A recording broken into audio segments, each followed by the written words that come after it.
Welcome to iLecture Online, and our next topic in physics. We're still doing mechanics, but now we're going to talk about relative velocity. I have a few videos lined up on this topic.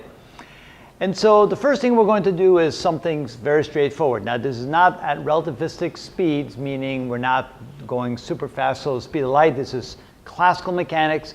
We're doing normal velocities. Here we have a car that's driving to the right at 20 meters per second.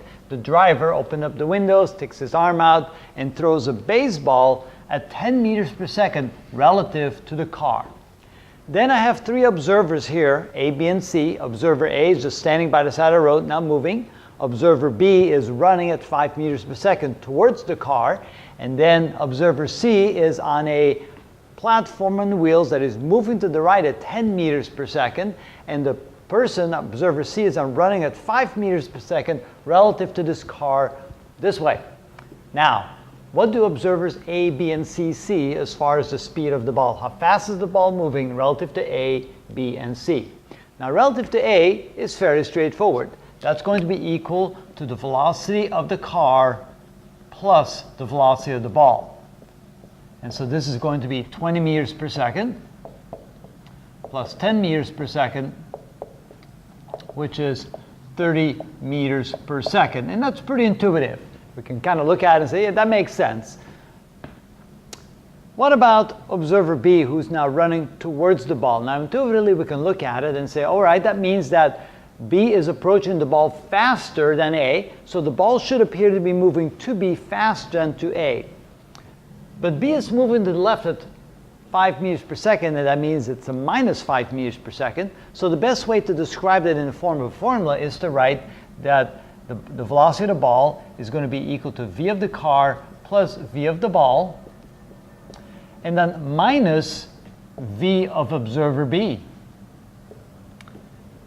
Why we say minus? Well, it makes sense that if the observer is moving to the left at a negative 5 meters per second, if we subtract that, then we add that to the velocity of the ball, and that means that this will then be 30 meters per second plus 5 meters per second, and we'll get the right answer.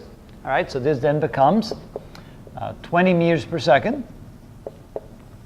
plus 10 meters per second.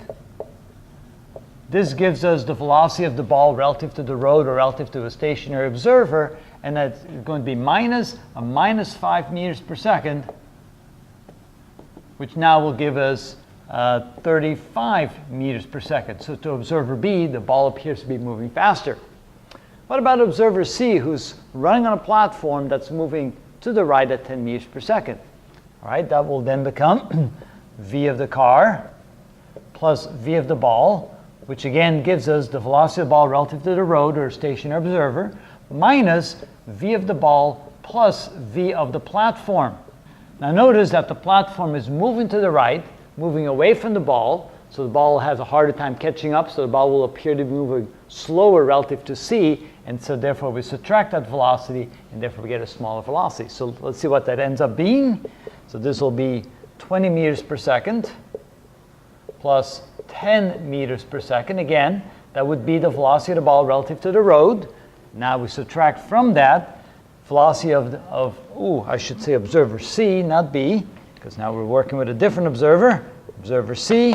So that would be a minus 5 meters per second, because he's running to the left, and then plus 10 meters per second for the platform. Now you can see that minus 5 plus 10 is a positive 5. We subtract the positive 5 from this, so we end up with 25 meters per second. And that's a pretty good way to figure out relative velocities. In our next example, we'll see another example that's a little bit more complicated, but again, using this principle right here, it's fairly straightforward to get the right answer. That's how you do that.